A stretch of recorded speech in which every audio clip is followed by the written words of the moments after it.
Meni o'tmishim bilan solishtirmang. Men endi u yerda yashamayapman. Har bir insonning orqasida bir tarix bor. Xatolari, yiqilishlari, adashgan yo'llari bilan. Ammo o'tmish faqat saboq uchun.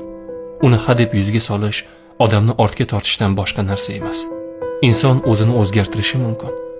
Alloh kechirgan bo'lsa, odamlar ham kechira bilishi kerak.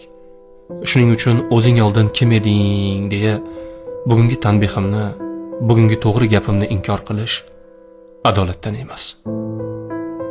O'tmishda adashgan odam bugun eng to'g'ri so'zlovchi bo'lishi mumkin.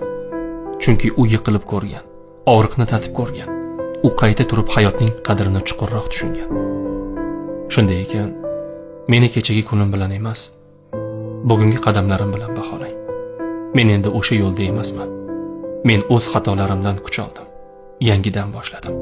Va bugun aytayotgan har bir so'zim kechagi xatolardan emas, bugungi to'g'ri qadamlardan tug'ilgan haqiqatdir.